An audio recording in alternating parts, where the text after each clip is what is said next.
never thought the sound of my husband laughing at someone else's joke would be the moment. I realized my entire marriage was built on lies. But there I stood, hidden behind the supply warehouse at Fort Henderson, watching Captain Marcus Chen Mai, husband of 8 years, wrap his arms around Lieutenant Sarah Williams like she was his whole world. Well, I had spent nearly a decade believing I was nothing more than his convenient, foolish wife. My name is Elena Chen, and I used to think love meant believing in someone no matter what. I used to think marriage meant trusting your partner even when the evidence suggested otherwise. I used to think that being a good wife meant swallowing your doubts and supporting your husband's career, even when it meant sacrificing your own dreams. But watching Marcus kiss another woman with a passion he hadn't shown me in years, I realized that sometimes love isn't about faith, it's about finally opening your eyes to see what's really there. The care package slipped from my numb fingers, hitting the dusty ground with a soft thud that seemed to echo across the entire base. Inside were all his favorite things: homemade cookies, his preferred brand of coffee, the aftershave I'd special ordered because he'd mentioned liking it once, months ago. I'd spent days preparing it, taking time off from my job at the local library to make everything perfect. I'd even written him a letter telling him how proud I was of his recent promotion to captain, how much I missed him during this extended training deployment, how much I loved him. The letter was still in there, sealed with the lipstick kiss I'd pressed to the envelope like some naive schoolgirl. The irony wasn't lost on me. There I was, literally watching my marriage crumble while my heartfelt confession of love lay scattered in the dirt. Marcus and Sarah were maybe 30 feet away, completely absorbed in each other. She was beautiful, in that effortless military way, strong, confident, with short auburn hair that caught the late afternoon sunlight.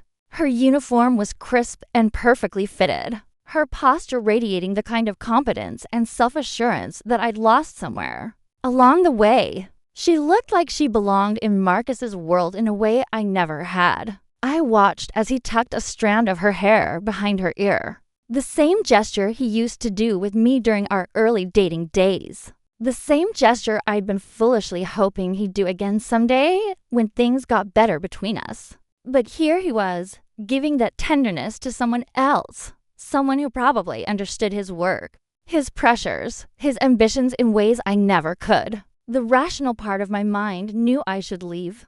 I should get back in my car, drive the 6 hours home, and pretend this never happened. I should give him the benefit of the doubt. Maybe this was just a moment of weakness. Maybe it didn't mean anything. Maybe there was some explanation that would make sense of what I was seeing. But deep down, in the part of my soul that had been slowly withering for years, I knew this wasn't a moment. This was the truth I'd been too afraid to acknowledge. I crouched down and gathered the scattered contents of the care package, my hands shaking as I tried to process what I'd just discovered. The cookies I'd baked at 3 in the morning because I couldn't sleep, worrying about him. The coffee I'd researched and special ordered because I wanted to send him something that would make his long days easier. The letter where I'd poured out 8 years of accumulated love, hope, and loneliness, standing there in the dust, holding the remnants of my naive devotion. I felt something shift inside me. It wasn't just heartbreak, it was rage. Pure, crystalline rage at the years I'd wasted defending him, supporting him, diminishing myself to make room for his dreams while mine collected dust on forgotten shelves. I thought about all the military, wise events I'd attended alone, making excuses for why Marcus couldn't join me. All the promotions and celebrations where I'd stood proudly beside him, while he barely acknowledged my presence. All the conversations where I'd brushed off friends' concerns about his behavior, insisting they just didn't understand the pressures of military marriage. I thought about Sarah, who clearly didn't have to make excuses or beg for scraps of affection. She had his attention, his passion, his respect, all the things I'd been slowly convinced I didn't deserve. But what hurt most was realizing how thoroughly I'd been played. Marcus hadn't just been unfaithful, he'd been systematic about it. He'd gradually eroded my confidence, made me question my instincts, convinced me that my concerns were just insecurity and jealousy. Every time I'd asked about his late nights or questioned his stories about where he'd been, he'd turned it around on me, making me feel like the problem was my lack of trust, not his lack of honesty. The gaslighting had been so subtle, so consistent, that I'd actually started believing I was the issue. I'd started thinking that maybe I was too needy, too insecure, too civilian to understand his world. I'd made myself smaller and smaller, hoping that if I just took up less space, required less attention, caused fewer problems, he might love me the way he used to. But he'd never stopped loving me the way he used to. He'd simply found someone else to love instead, while keeping me around for what? Convenience, social acceptability, the comfort of having someone to come home to when his real relationship got complicated. I stood there for what felt like hours, but was probably only minutes, watching them together. They moved with the easy familiarity of a couple who'd been together for more than a few casual encounters. This wasn't a fling or a moment of weakness. This was a relationship, a real, substantial, emotional connection that had been flourishing while I'd been at home, loyally waiting for my husband to remember he had a wife. The sun was starting to set, painting the desert landscape in shades of orange and red that should have been beautiful, but felt ominous instead. I needed to leave before they saw me, but I also needed to understand the full scope of what I was dealing with. How long had this been going on? Was she the only one? Or were there others? Did everyone on this base know about Marcus and Sarah except his stupid, faithful wife back home? As I watched, Sarah reached into her pocket and pulled out what looked like a small gift box. Marcus's face lit up with genuine excitement, the kind of expression I hadn't seen from him in years. He opened it carefully, and even from a distance, I could see his delighted reaction. She'd given him something meaningful, something that mattered. To him, when was the last time I'd seen him react that way to anything I'd done? When was the last time he looked at me with that kind of joy and anticipation? I tried to remember, but the memories felt hazy and distant, like trying to recall a dream from years ago.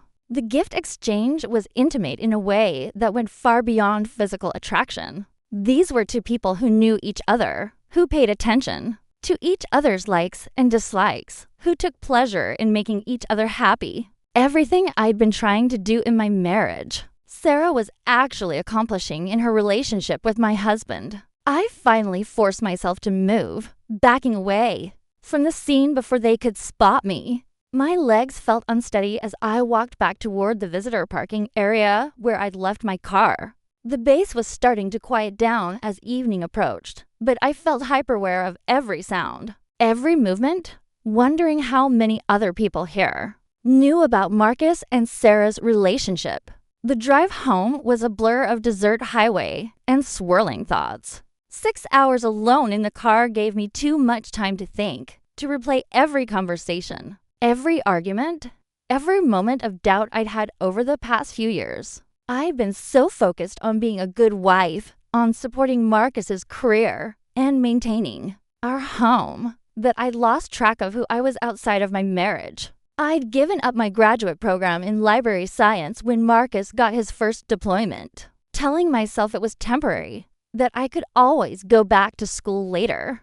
Later never came. I turned down job opportunities that required travel or might conflict with his schedule. I declined invitations to spend time with friends because I wanted to be available when he called or came home on leave. Slowly, systematically, I'd made myself completely dependent on him for my sense of identity and worth, and he'd encouraged it, praised me for being so understanding and supportive, while building an entirely separate life with someone who challenged him instead of simply accommodating him. By the time I pulled into our driveway, it was nearly midnight. Our house looked exactly the same, neat, modest, the kind of place that could belong to anyone. There were no signs that the woman who lived here had just discovered her entire life was a lie. The garden I'd carefully maintained still bloomed with flowers Marcus never noticed. The windows I'd hung with curtains he'd never complimented still glowed with the soft light I'd left on for my return. Inside, everything was exactly as I'd left it. The breakfast dishes I'd washed before departing that morning were still in a drying rack. The laundry I'd folded and left on the bed was still stacked neatly, waiting for Marcus's return so I could put his things in his drawers the way he preferred. The entire house was a monument to my careful attention to his needs and preferences, while my own personality had been steadily erased from every corner. I sat on our couch, the one we'd picked out together during our second year of marriage, back when we still made decisions as a team and tried to figure out what to do next. Part of me wanted to call him immediately, to scream and cry and demand explanations. But I knew that approach would just give him the opportunity to gaslight me again, to make me question what I'd seen, to convince me that I was overreacting or misunderstanding the situation. Another part of me wanted to pack my bags and leave immediately, to disappear from his life the way he'd emotionally disappeared from mine. But that felt too easy for him, too convenient. He'd get to keep Sarah while maintaining his reputation as the devoted husband, whose unstable wife had suddenly abandoned him. No, I needed to be smart about this. I needed to understand exactly what I was dealing with before I made any moves. I needed evidence, context, a clear picture of how deep this betrayal went. And I needed to figure out who I was going to be when this was all over. Because the woman who had driven to Fort Henderson, that morning the woman who had believed in her marriage, despite all evidence to the contrary, was never coming back. That night, I lay in our bed and stared at the ceiling, listening to the house settle around me. Every familiar sound felt different now, like I was hearing them for the first time. The refrigerator's hum, the clock's ticking, the distant sound of traffic, they were all the same. But I was fundamentally changed. I was no longer Marcus Chen's devoted wife. I was no longer the woman who would sacrifice anything to maintain peace in her marriage. I was someone who had seen the truth and was going to do something about it. The next morning, I called in sick to work. I'd accumulated plenty of sick days. Over the years, another sign of how much I'd prioritized Marcus's schedule over my own well-being. I spent the day going through our shared documents, our finances, our correspondence. I wasn't sure what I was looking for, but I knew I needed to understand the full scope of what I was dealing with. What I found was worse than I'd imagined. The financial records revealed a pattern of expenses that had nothing to do with me or our household. Dinner charges at restaurants I'd never been to. Hotel bookings during times when Marcus was supposedly staying on base. Purchases from jewelry stores for gifts I'd never received. He'd been living a double life so thoroughly that he'd created an entirely separate financial trail to support it. But the most damaging discovery was in his email account. He'd never been particularly careful about his passwords. Another sign of how little he'd respected my intelligence, or suspected that I might one day question his stories. The account was full of correspondence with Sarah that went back over 2 years. 2 years of intimate conversations, shared jokes, discussions about their future together. Reading through their emails was like discovering that my husband was a completely different person than the man I'd married. With Sarah, he was witty, passionate, emotionally available. He shared his thoughts, his fears, his ambitions. He was the kind of partner I'd been begging him to be with me. But he'd been saving all of that emotional energy for her. The emails also revealed that Sarah knew about me. She wasn't some innocent woman who'd fallen for a man she thought was single. She knew Marcus was married, and she'd made peace with being his secret. In fact, some of the emails suggested that she found their forbidden relationship exciting, that the secrecy added to the thrill. There were references to me throughout their correspondence, but not as a person with feelings or rights. I was an obstacle, an inconvenience, sometimes a source of amusement. Marcus had shared details about our arguments, my attempts to improve our relationship, my growing insecurity. They'd laughed together about my efforts to be a better wife, while he'd been systematically undermining my confidence to make himself feel better about his betrayal. One email in particular made my blood run cold. Sarah had written, "Does she still believe all your stories about late training exercises? It's almost cruel how trusting she is.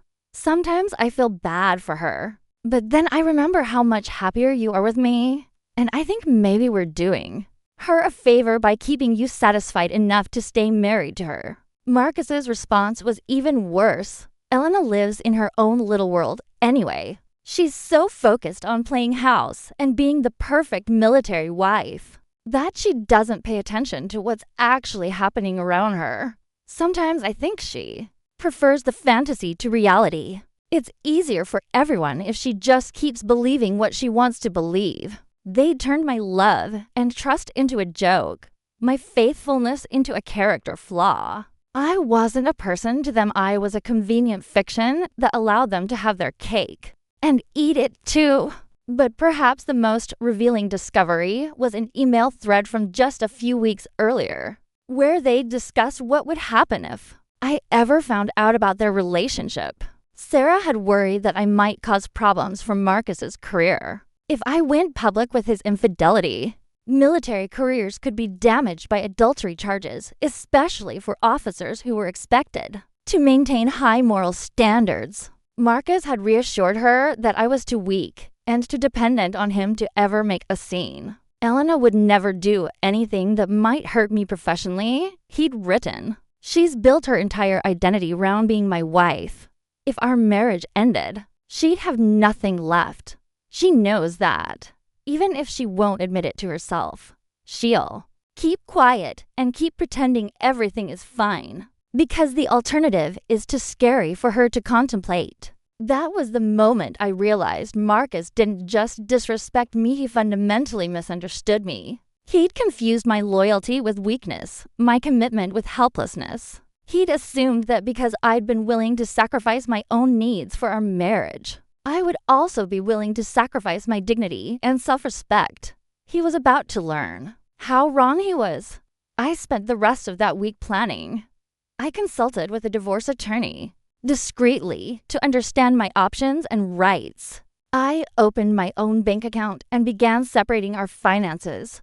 I reached out to old friends I'd neglected during my marriage, tentatively rebuilding connections that Marcus had never valued anyway. Most importantly, I began researching military protocol for reporting adultery and conduct unbecoming an officer. Marcus was right that military careers could be damaged by adultery charges, but he'd underestimated my willingness to use that knowledge. For years, I'd protected his reputation and career, often at the expense of my own needs and aspiration. I'd never complained publicly about his absences or lack of attention. I'd smiled and played the supportive wife role at every military function, even when he barely acknowledged my presence. But I'd also learned a lot about military culture and protocol. During those years, I knew which officers cared about maintaining high standards of conduct. I knew which commanders took moral infractions seriously. I knew exactly how to document and report behavior that violated the Uniform Code of Military Justice.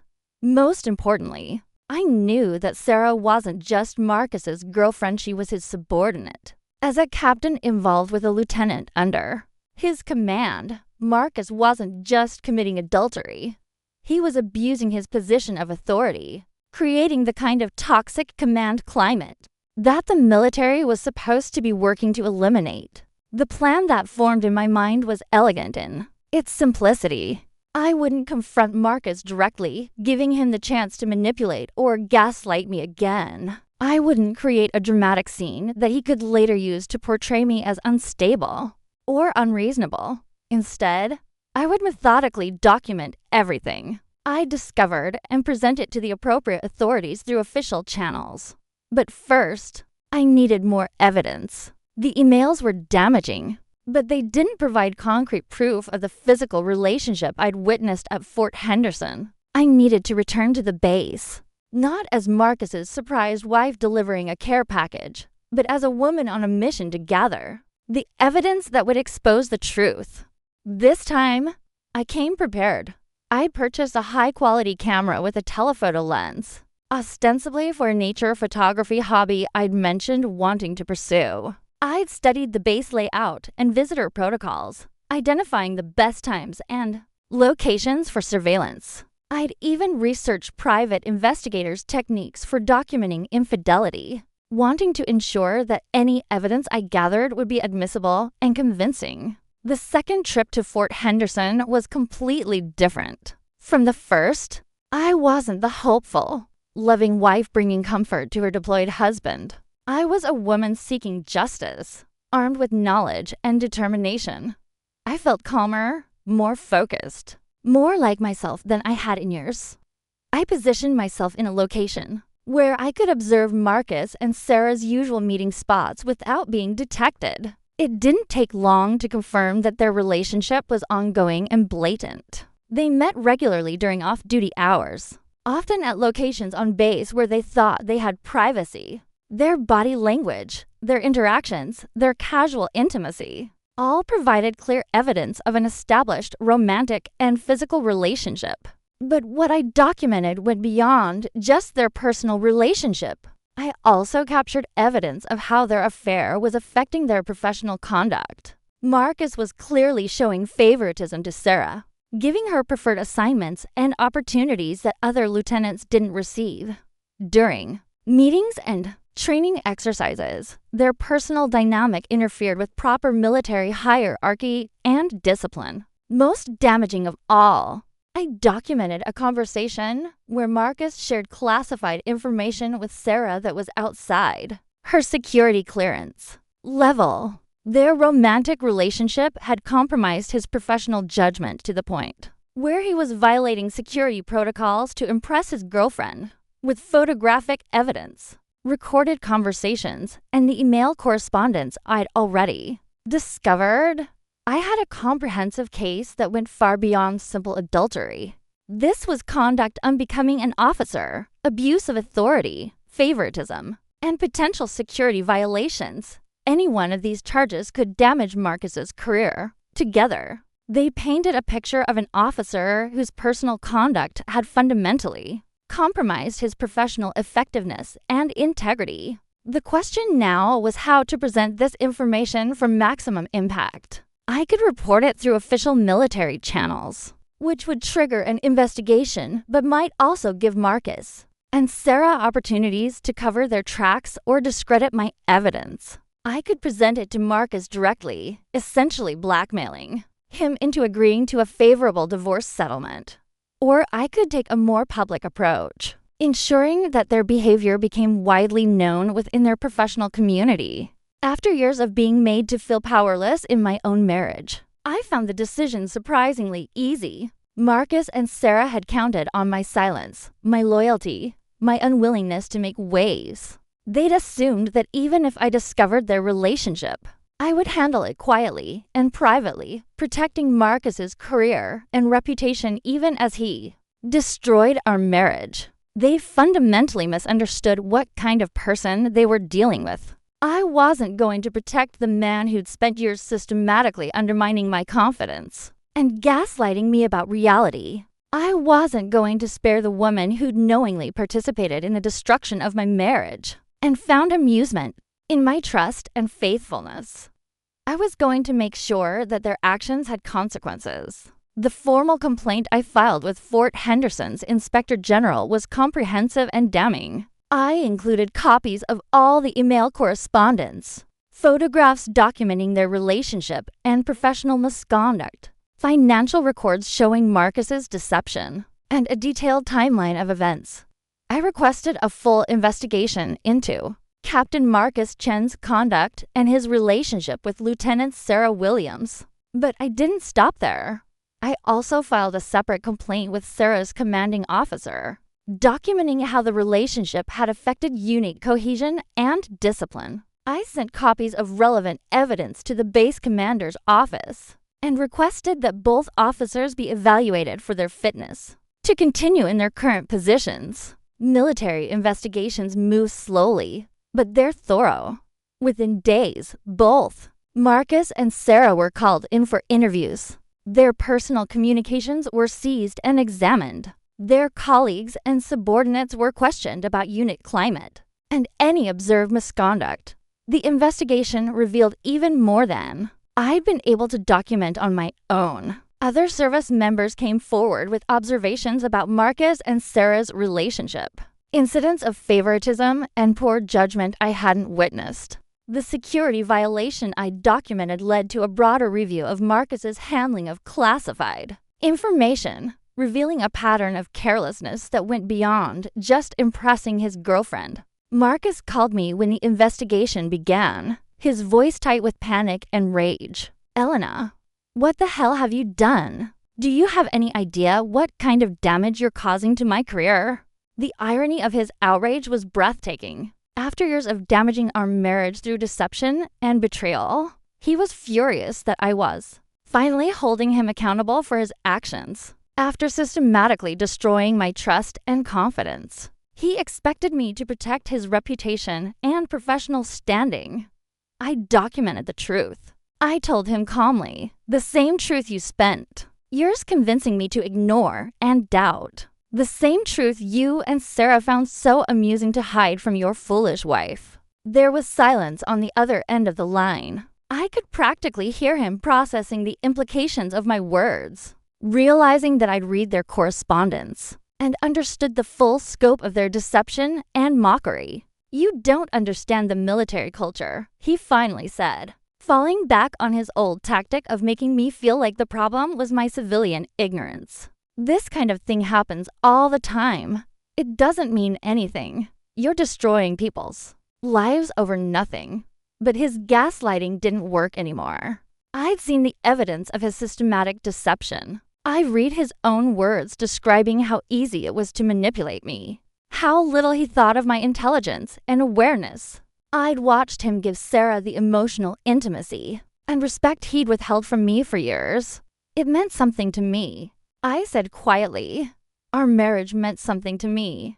My trust meant something to me. You can't spend years convincing me that I was the problem, that I was too insecure and demanding, and then expect me to protect you when I finally learned the truth." The investigation took several weeks to complete, during which Marcus made increasingly desperate attempts to convince me to withdraw my complaints. He promised to end his relationship with Sarah, to seek counseling, to do whatever it took to save our marriage. But his promises felt hollow, motivated by fear of professional consequences rather than genuine remorse or love. Sarah's response was different but equally telling. She reached out through a mutual acquaintance, suggesting that we meet to work things out like adults.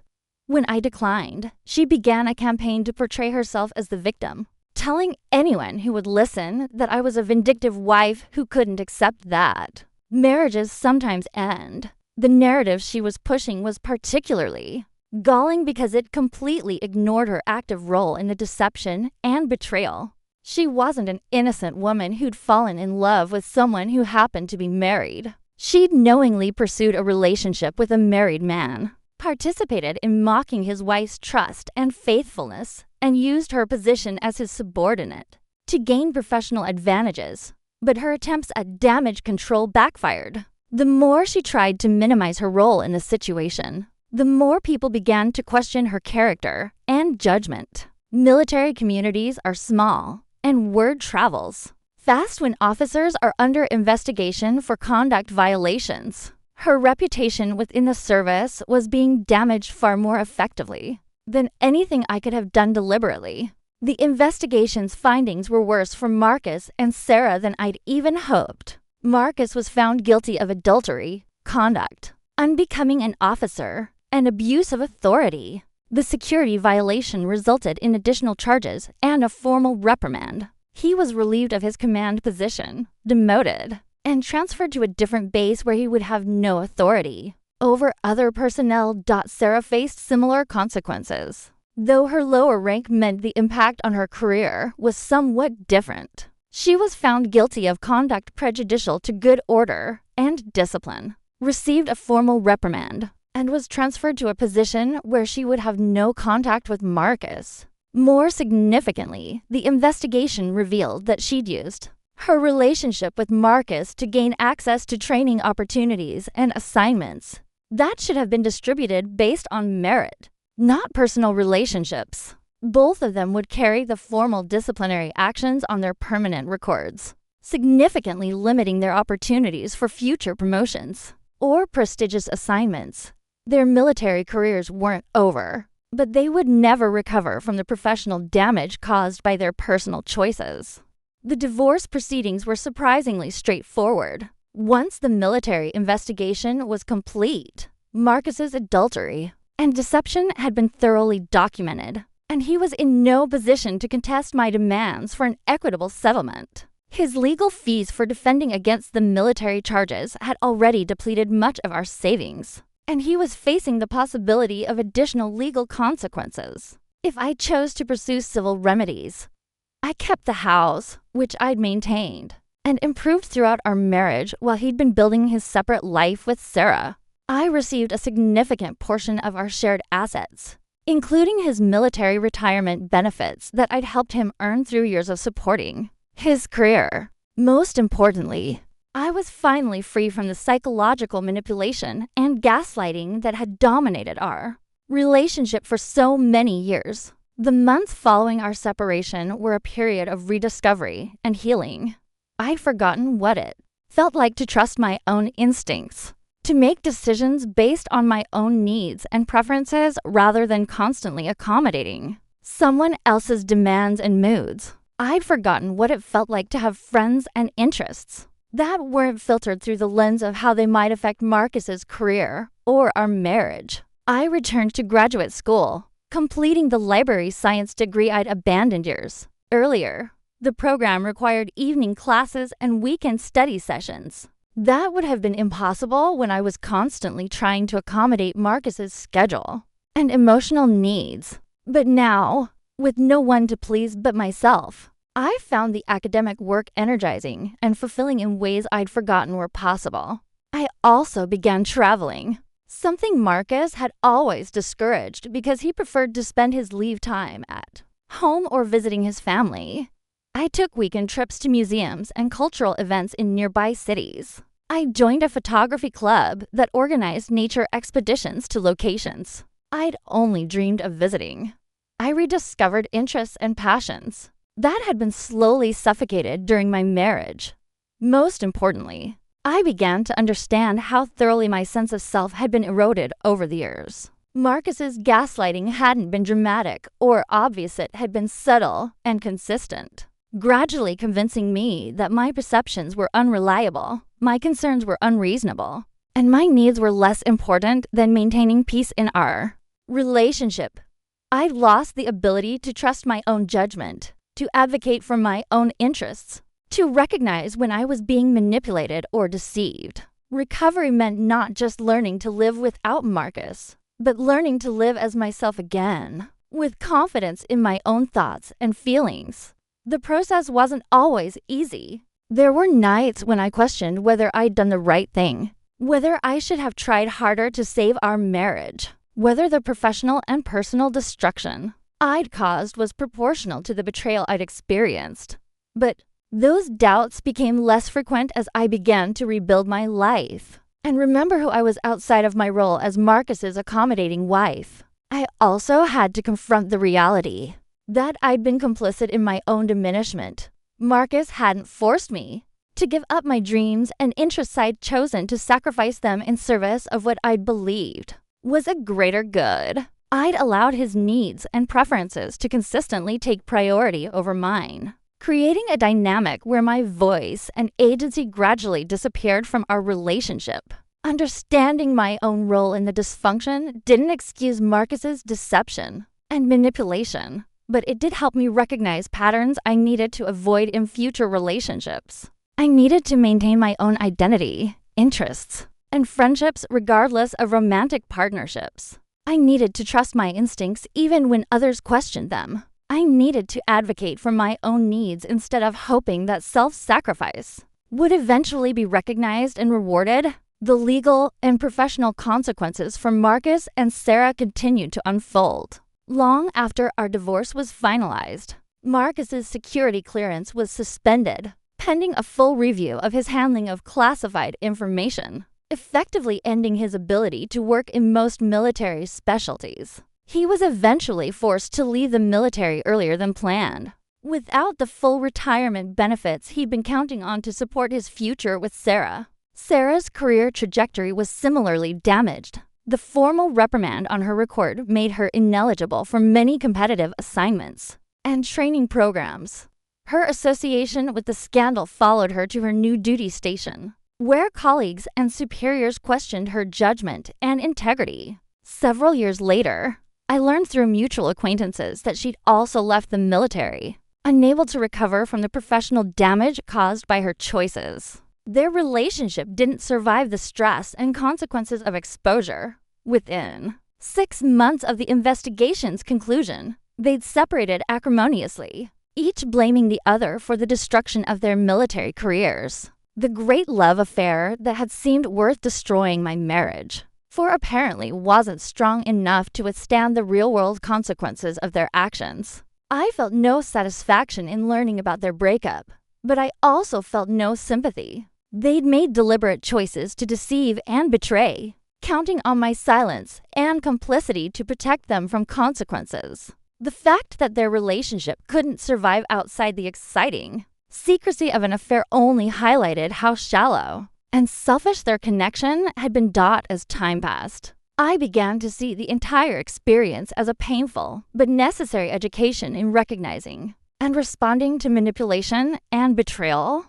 I learned to trust my instincts, to value my own needs and preferences, to maintain my independence within relationships. I discovered that I was stronger and more capable than I'd realized, able to survive and thrive even after losing the relationship that had defined my adult life. The woman who had driven to Fort Henderson to surprise her husband with a care package was gone forever. She'd been replaced by someone who understood that love without respect is just convenient exploitation, that loyalty without reciprocity is just enabling dysfunction, and that sometimes the most loving thing you can do for yourself is to refuse to accept unacceptable treatment. I never saw Marcus or Sarah again after our divorce was finalized. They became part of a painful chapter in my life that I'd closed and moved beyond. But I sometimes wonder if they learned anything from the experience, if they ever understood how their actions affected not just me, but also their colleagues, their families, and their own futures. Did Marcus ever recognize that his casual dismissal of my intelligence and awareness had led directly to his professional downfall? Did Sarah ever realize that participating in the mockery of another woman's trust and faithfulness revealed something ugly about her own character? Did either of them understand that their relationship had been built on a foundation of deception and cruelty that was always destined to collapse?